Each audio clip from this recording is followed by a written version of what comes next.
Cari telespettatori della Tenda TV, benvenuti a Quando scoppia la pace, la trasmissione che nell'ambito del centenario della Grande Guerra vi porterà alla scoperta dei numerosi raduni delle associazioni d'arma che si terranno in città. Tanti saranno gli appuntamenti che vedranno coinvolte centinaia di migliaia di persone nei prossimi mesi che faranno il loro arrivo a Vittorio Veneto. Il primo raduno in ordine di tempo sarà il 34esimo raduno nazionale commemorativo del Fante, che inizierà il 23 maggio e che vedrà il suo culmine nelle giornate di sabato 26 e domenica 27 maggio, quando oltre 10.000 fanti sono attesi a sfilare a Vittorio Veneto. Con questa trasmissione, con questo programma, vogliamo però raccontarvi anche una realtà a cui le associazioni d'arma sono strettamente legate e quindi vogliamo raccontarvi il personale attualmente in servizio dell'esercito italiano. Lo faremo per tutti i raduni delle associazioni d'arma che si terranno a Vittorio Veneto e quindi quest'oggi ci concentriamo sui fanti.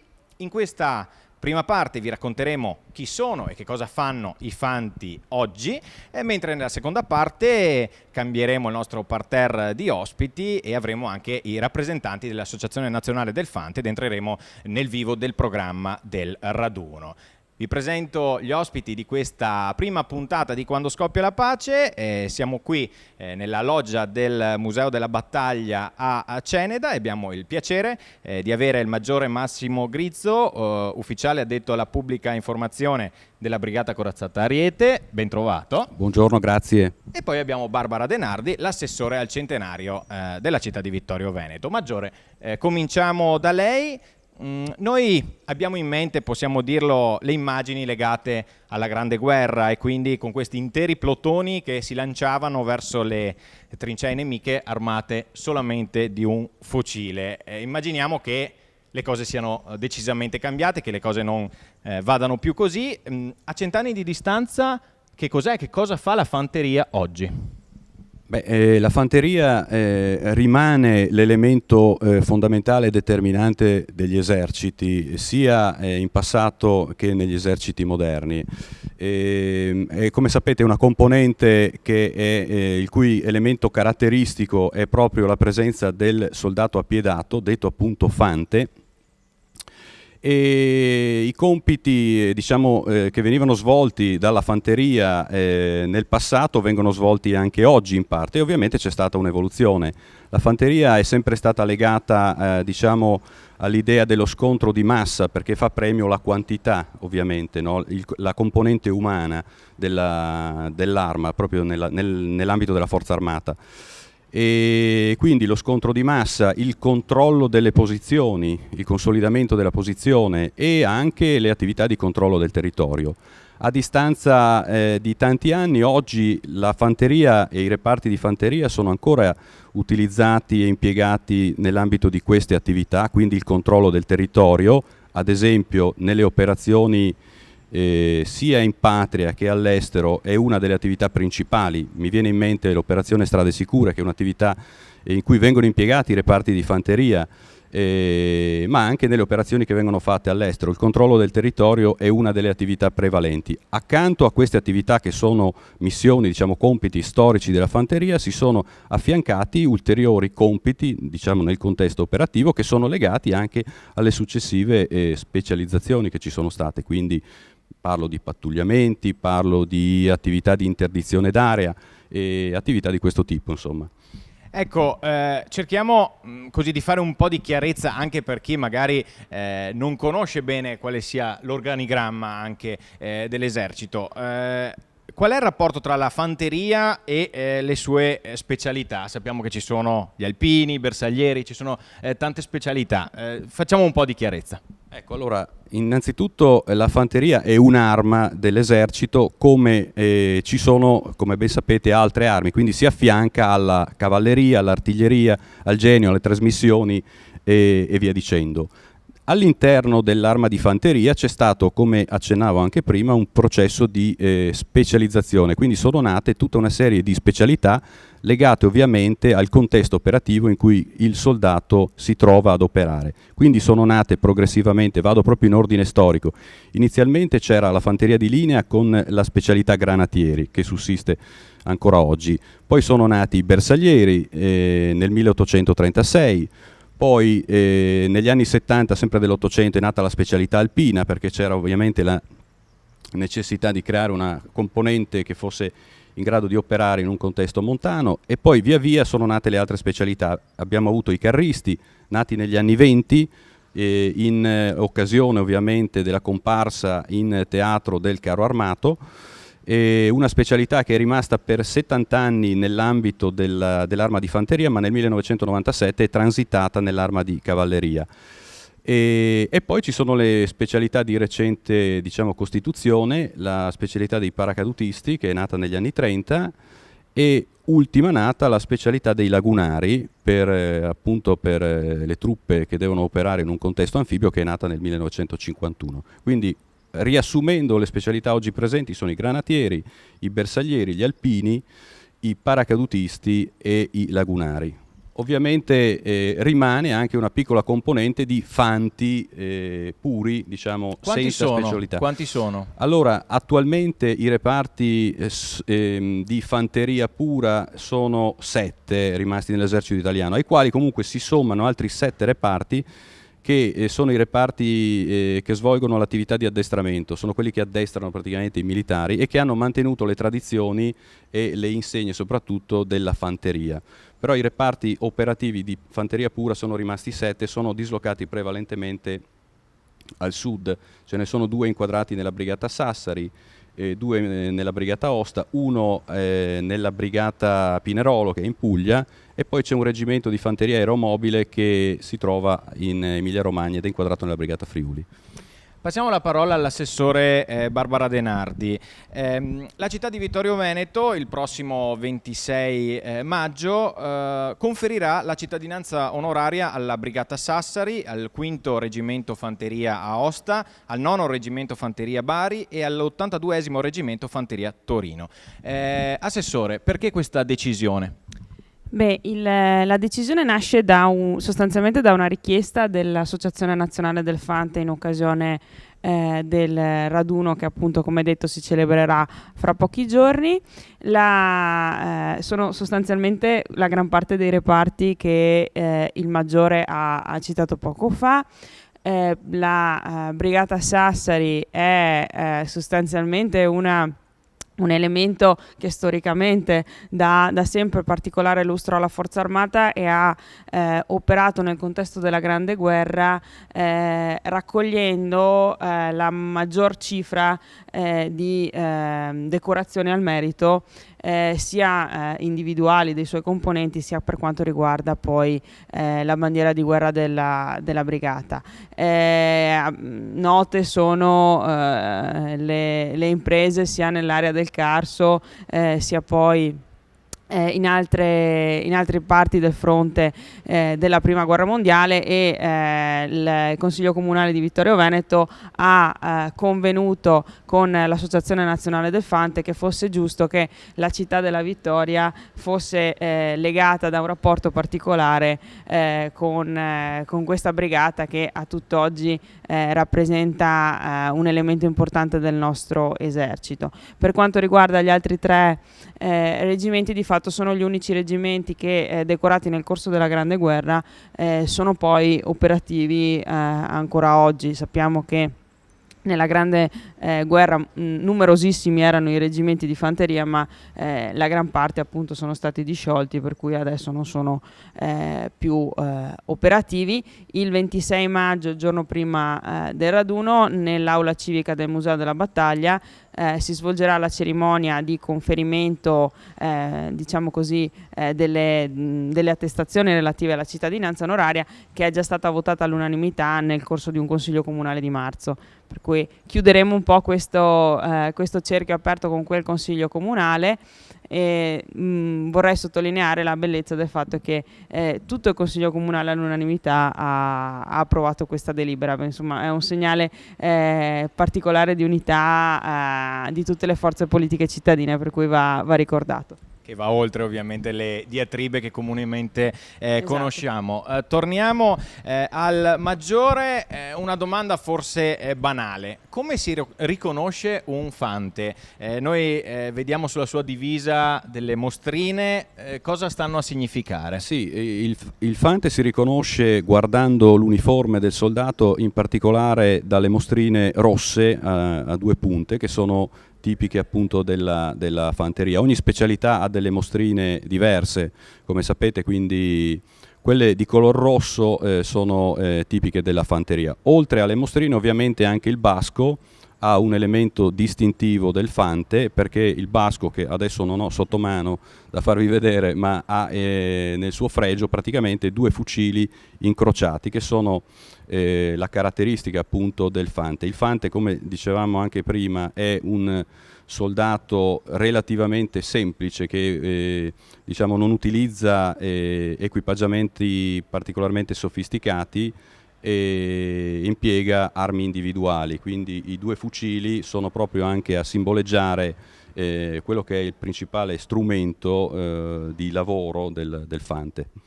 Ecco, il basco lo stiamo vedendo nelle immagini che ci avete gentilmente fornito, che stiamo mostrando ai nostri telespettatori, e in queste immagini si vedono anche i momenti addestrativi e operativi del personale in servizio. Ecco, le chiedo, ora che non c'è più la leva e che l'esercito quindi è formato da professionisti, possiamo dire, quali sono i percorsi per entrare stabilmente nell'esercito?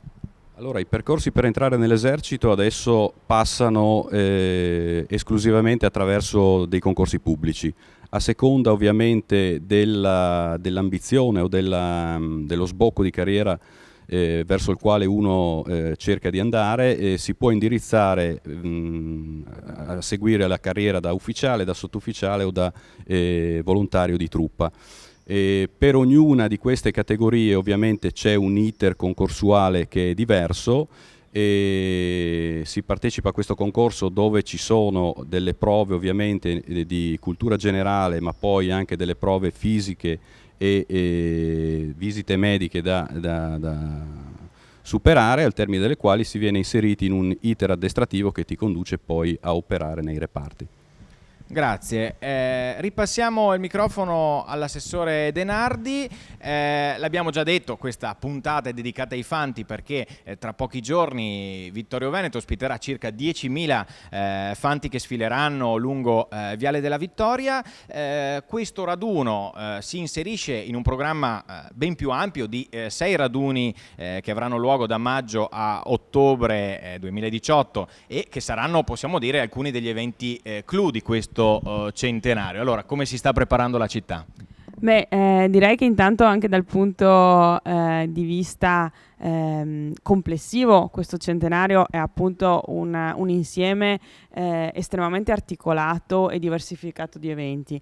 In questo momento la città di Vittorio Veneto ospita ad esempio alla Galleria Civica Vittorio Emanuele una mostra realizzata in collaborazione col Museo Archeologico di Napoli dal titolo La Pax Romana, e che è la prima di una serie di mostre temporanee all'interno della galleria che vuole raccontare nel corso dei secoli quanto e come anche dal punto di vista iconografico e dell'arte è cambiato il concetto della pace.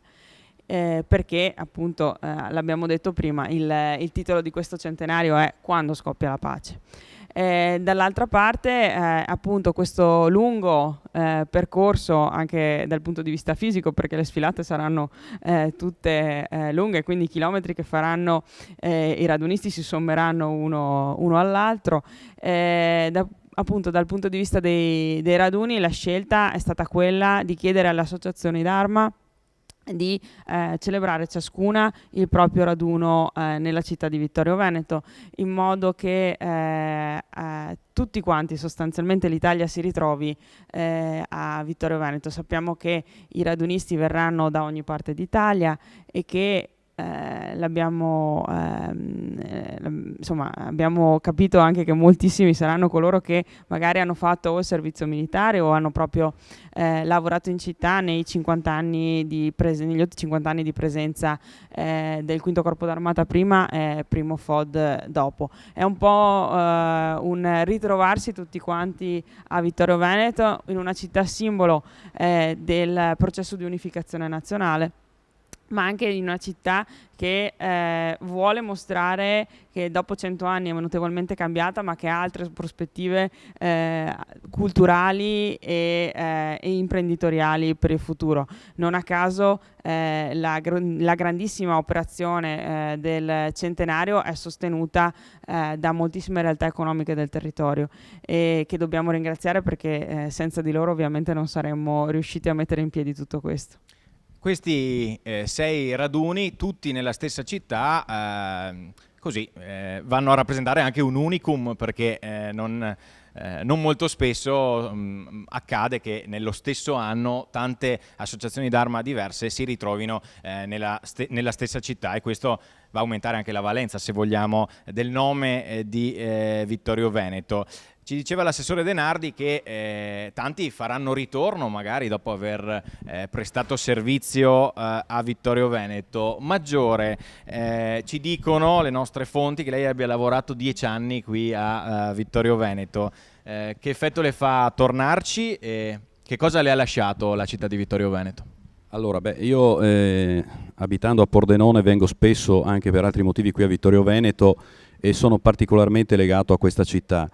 E per un ufficiale dell'esercito aver prestato servizio per un periodo lungo, peraltro come ho fatto io, qui a Vittorio Veneto, ha un valore speciale, perché da un punto di vista storico, per le tradizioni anche militari, la forza armata è particolarmente legata alla città di Vittorio Veneto, quindi è un'emozione molto forte, e ritorno con piacere, così come sono ritornato con piacere recentemente quando c'è stata, ad opera dell'amministrazione comunale, l'inaugurazione del monumento che è stato appunto tributato ai comandi militari che hanno svolto servizio qui in questa città lo scorso anno. Quindi ritorno molto volentieri, è un'esperienza veramente molto significativa e molto piacevole. Grazie. E questo ci fa piacere, e la ringraziamo anche per averci dato questo spaccato quest'oggi della realtà appunto della fanteria.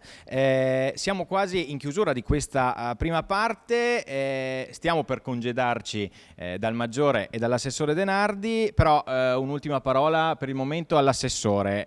L'invito ai vittoriesi in occasione di questi raduni, il primo sarà quello dei Fanti, qual è? Quello di uscire di casa e godersi appieno, immergersi in queste manifestazioni? Assolutamente, credo che molti di voi si siano accorti che la città si sta letteralmente tappezzando di tricolori. Saranno circa 300 i tricolori abbastanza di grandi dimensioni, tra l'altro, che verranno collocati nelle vie principali di Vittorio Veneto come segno di accoglienza per i radunisti che arriveranno, e anche un segno di allegria insomma, e di amore per il nostro paese, per tutti i vittoriesi. Ovviamente l'invito è di arricchire questa collezione di tricolori esponendo il proprio tricolore alle finestre o ai balconi, e di dare un'occhiata a tutto il programma che man mano viene aggiornato sul sito del comune oppure sul sito del Museo della Battaglia, come preferite, e di partecipare a tutti i vari eventi che vengono organizzati in quest'anno. Grazie Assessore De Nardi, grazie al Maggiore Grizzo per essere stato qui con noi. Chiudiamo questa prima parte della trasmissione. Nella seconda parte vedremo come ospiti dei rappresentanti dell'Associazione Nazionale del Fante, ma prima sentiamo le parole del sindaco di Vittorio Veneto, Roberto Tonon, in merito all'imminente raduno dei Fanti. La città di Vittorio Veneto accoglie il raduno nazionale dei Fanti, che in qualche modo fa da apripista a tutti i raduni e le manifestazioni che quest'anno la città ospiterà nel centenario della Grande Guerra. Come recita il motto che la città ha voluto porre in testa a tutte le manifestazioni quando scoppia la pace, anche in questo caso lo spirito commemorativo che i fanti hanno voluto dedicare a questo loro 34esimo raduno nazionale si declina secondo questa lettura, non quindi una commemorazione della guerra, ma un ricordo di chi ha perso la vita per assicurare pace e libertà a tutti noi. Seconda parte di Quando scoppia la pace, la trasmissione che vi sta raccontando, vi sta anticipando il raduno nazionale del Fante che avrà luogo a Vittorio Veneto tra pochissimi giorni. Abbiamo cambiato il parterre di ospiti, abbiamo il piacere di avere qui con noi Pietro Prete, presidente provinciale della federazione appunto del Fante della provincia di Treviso, ben ritrovato. Sì. E poi abbiamo il colonnello Lorenzo Cadeddu, presidente della sezione di Vittorio Veneto, appunto dei Fanti, e presidente anche del Centro Studi Storico-Militari sulla Grande Guerra Piero Pieri. Grazie per essere qui con noi, per aver accettato il nostro invito. Possiamo dire che ci siamo conosciuti già da qualche settimana perché lo anticipiamo, stiamo organizzando, ormai manca poco, stiamo organizzando una grande diretta televisiva in occasione del 26 e del 27 maggio, quando ci saranno a Vittorio Veneto i Fanti, quindi fervono i preparativi. Appunto io chiedo a Prete, ormai manca poco al raduno dei Fanti, 10.000 potrebbero essere quelli che sfilano, forse qualcuno di più? Beh, diciamo dai 10-15.000 persone che arrivano da tutta Italia. Quindi numeri molto importanti. I Fanti trevigiani, voi come vi state preparando a questa grande mobilitazione? Beh, i Fanti trevigiani sono soprattutto impegnati nei servizi. Immaginiamo arrivano i nostri amici Fanti, patronesse da tutta Italia, quindi chiaramente i servizi spettano a noi. È impegnativo sotto tutti i punti di vista, però lo stiamo facendo, i nostri soci lo stanno facendo con grandissimo trasporto per la concreta realizzazione di questo evento che ci vede qui a Vittorio Veneto. Ecco, un orgoglio immagino essere a Vittorio Veneto col raduno nazionale nell'anno del centenario. Sì, Vittorio Veneto è la città santa, ha rappresentato per tutti i caduti il momento, il punto d'arrivo, quindi nel centenario era ovvio che si dovesse venire qui a Vittorio Veneto, proprio anche per onorare la memoria di tutti i nostri caduti. Passiamo il microfono al colonnello Cadeddu. Lei non ha bisogno di presentazioni perché insomma in città è molto conosciuto. Le chiedo però, non sarà un raduno come tutti gli altri. Questo raduno avrà delle caratteristiche, delle peculiarità, delle particolarità, appunto nell'ottica, nell'ambito del centenario della Grande Guerra. Quale sarà questo segno distintivo? Non sarà un raduno come gli altri, non sarà il solito ritrovarsi goliardico degli amici che hanno fatto servizio militare nello stesso reparto. Quello di quest'anno sarà un raduno commemorativo, cioè noi idealmente faremo arrivare a Vittorio Veneto i 359.312 caduti che l'arma di fanteria ha lamentato durante la Grande Guerra. E questo lo facciamo perché 50 anni fa, il 2 novembre del 1968, il senatore Rossini, che era presidente dell'associazione, disse che non era giusto che questi giovani fossero morti prima di raggiungere la terra promessa. La terra promessa è Vittorio Veneto, perché Vittorio Veneto voleva dire anche fine della Grande Guerra. E noi vorremmo ricordare questi ragazzi morti a 20 anni. Ecco, un raduno commemorativo dunque. Come li ricorderete? Ci saranno degli striscioni, ci saranno delle bandiere che in un certo punto della sfilata, noi tutti abbiamo in mente le sfilate, le parate, insomma in occasione dei raduni. Quale sarà la differenza proprio che andrà a caratterizzare questo raduno? Ecco, la parte commemorativa di questo raduno è caratterizzata dal fatto intanto che non ci saranno musiche che suoneranno marce più o meno allegre, ma verrà data la cadenza al solo suono del tamburo. Sono stati realizzati 116 striscioni di colori diversi. Ogni striscione avrà i colori di una brigata di fanteria. Sullo striscione è indicato il nome della brigata, il numero dei caduti, le decorazioni che ciascuna brigata ha meritato durante la Prima Guerra Mondiale. Dietro lo striscione sfileranno gli indicativi dei 2 reggimenti che costituivano la brigata. E molti anzi saranno anche affiancati dai sindaci dei comuni che hanno dato nome a queste brigate. E dietro di loro ci sarà un grande tricolore portato da 6 fanti che ricorderà idealmente le sepolture di questi soldati caduti che tante volte non hanno avuto neanche la, come posso dire, non hanno avuto neanche la fortuna di avere una sepoltura completa perché i loro corpi sono stati dilaniati dalle...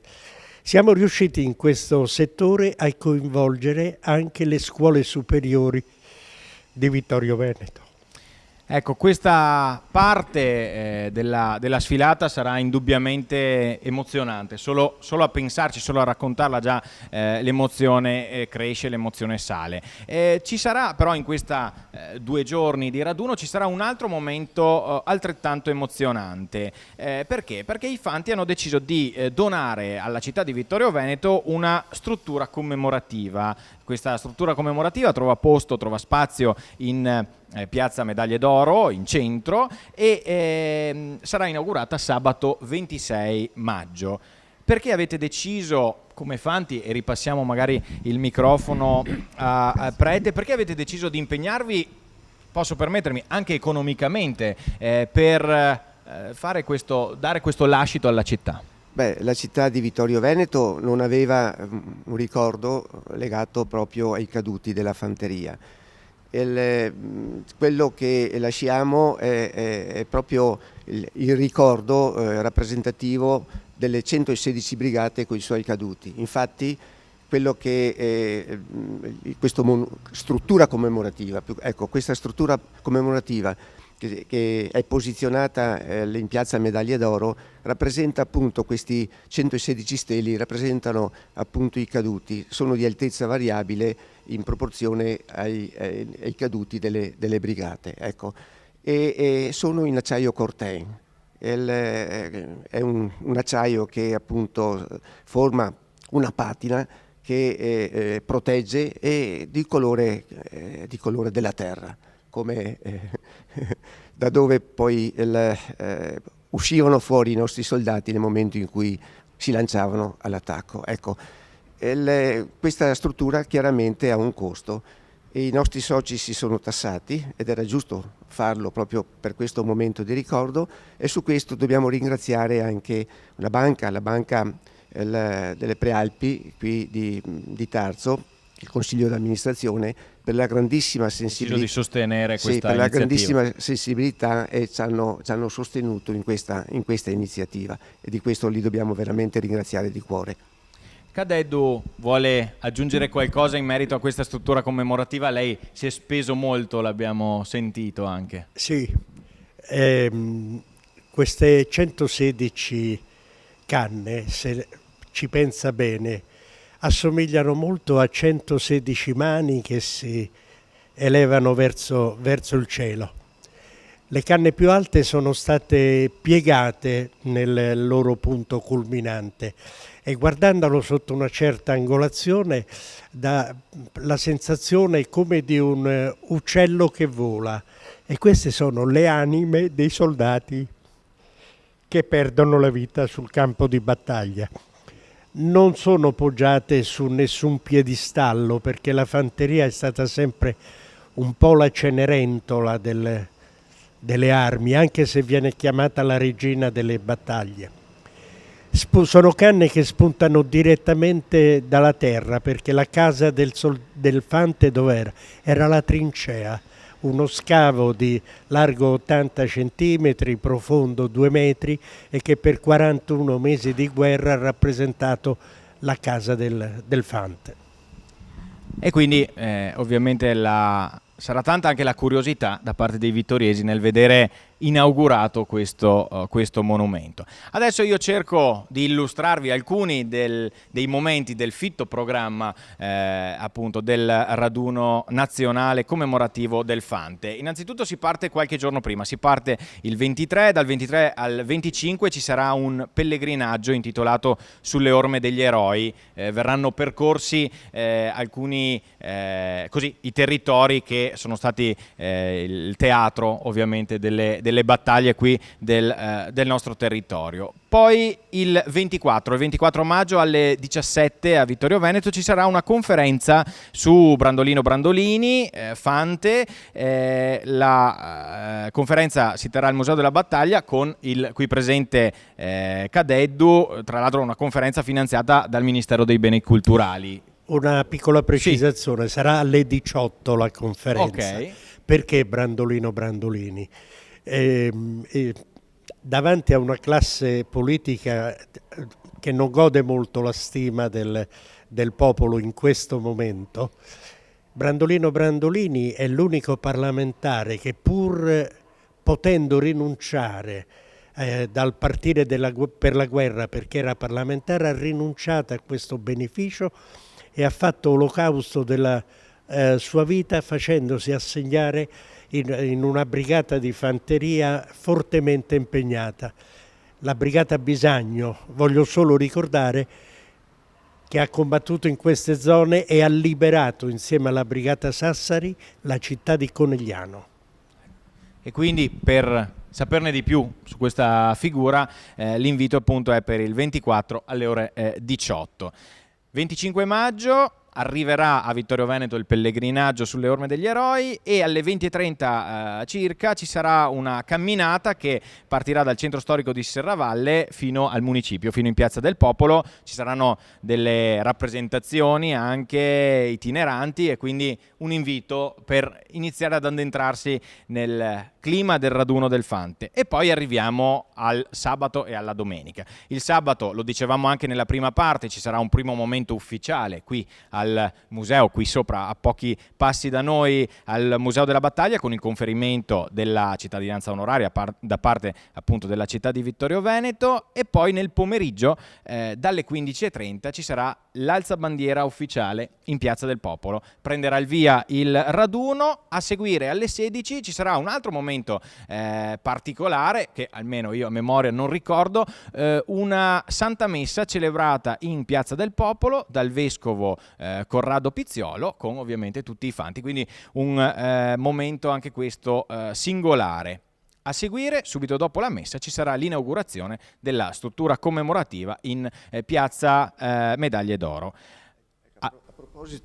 A proposito della messa, abbiamo dato incarico a uno scultore di predisporre un crocifisso realizzato con parti di bombe, diciamo, raccolte lungo il Piave della Grande Guerra, e ha appunto realizzato questo crocifisso che sarà posizionato sull'altare. E poi questo, inserito in una scatola finemente lavorata, sarà donato al vescovo, al signor vescovo, a sua eminenza, signor vescovo di Vittorio Veneto. Quindi sarà occasione anche per vedere questa ulteriore opera d'arte. Sabato sera ci sarà alle 20:30 un concerto al Teatro Lorenzo da Ponte, a cui ovviamente tutta la cittadinanza è invitata, così come la cittadinanza è invitata a partecipare in massa la domenica mattina. La domenica mattina ci sarà l'ammassamento dei fanti a partire dalle ore 9 e dopo dalle ore 10, minuto più, minuto meno, in Piazza del Popolo, nella tribuna che sarà allestita ai giardini, ci saranno dapprima le allocuzioni, i discorsi ufficiali delle autorità e poi inizierà la sfilata. una cosa importante, noi come emittente televisiva di Vittorio Veneto non potevamo mancare a questo evento di portata così rilevante, e quindi seguiremo in diretta televisiva sia il sabato a partire dalle ore 15:30 tutto ciò che si svolgerà in Piazza del Popolo, e poi domenica mattina dalle 9:45 saremo in diretta, seguiremo dapprima i discorsi e poi l'intera sfilata fino al termine. Inoltre la nostra diretta televisiva andrà in onda anche su Telechiara, quindi sul canale 14 del digitale terrestre, e anche sul satellite, su Sky, sul canale 832, quindi saremo visibili proprio da tutta Italia. Ripassiamo il microfono. Ecco, a proposito di questo, prima si era accennato a questo momento sulle orme degli eroi. Simbolicamente partono da Cimagrappa e seguono la dorsale Val d'Aroa, lungo il Piave, chiamano a raccolta tutti i caduti. Idealmente li portano dal Grappa, li portano qui a Vittorio Veneto, perché poi alla domenica, nel terzo settore, che è il settore che si diceva prima commemorativo, lì seguiranno, si suddivideranno idealmente i nostri caduti dietro le loro brigate e sfileranno idealmente con noi. Questo è quello che vogliamo rappresentare. E questa sarà appunto la caratteristica. E anche la caratteristica della messa. Perché abbiamo chiesto a Sua Eminenza di celebrarla in Piazza del Popolo? Perché c'è il monumento ai caduti. E quindi è come se loro fossero presenti con noi. Allora, noi abbiamo dato un po' uno spaccato di quello che è il folto, il ricco programma di iniziative per questo 34esimo raduno nazionale commemorativo del Fante. Ovviamente potrete trovare anche sui siti internet istituzionali tutto il programma. Io adesso vi lascio la parola, prima Cadeddu, poi a Prete. L'invito ai vittoriesi qual è? Quello di partecipare a tutte queste iniziative? Vittorio Veneto e i vittoriesi non si devono lasciare sfuggire un'occasione simile che è irripetibile. Non so se ci sarà in futuro un altro raduno nazionale a Vittorio Veneto, quindi se perdono questo, perdono un'occasione unica nella vita. Prete, anche a lei la conclusione? Sì, è un raduno particolarissimo questo, è un raduno appunto commemorativo, è un raduno simbolico sotto tutti i punti di vista, perché abbiamo cercato proprio di rappresentare simbolicamente tutta una serie di momenti. Ecco, invitiamo tutti i vittoriesi, gli amici ad essere con noi in questo momento dal 23 al 27 maggio 2018 per ricordare questi caduti che hanno dato la vita per noi. Noi usufruiamo di quanto abbiamo grazie al loro sacrificio. È giusto onorarli, dar loro onore perché hanno dato la vita per questo. Grazie a Pietro Prete e a Lorenzo Cadeddu, che avremo modo comunque di rivedere e risentire nei giorni del raduno. Dei ringraziamenti sono doverosi, un grazie al maggiore Teso del Comando di Forze Operative Nord di Padova, all'assessore Denardi, a Francesca Astori che ha curato la regia di questa trasmissione, e anche a tutto il personale del Museo della Battaglia che si è messo a nostra completa disposizione. Concludiamo questa prima puntata dedicata ai raduni. L'abbiamo ripetuto più volte, tanti saranno gli appuntamenti in questo 2018 e noi cercheremo per quanto possibile di seguirli e di farveli così apprezzare anche attraverso le frequenze della Tenda TV.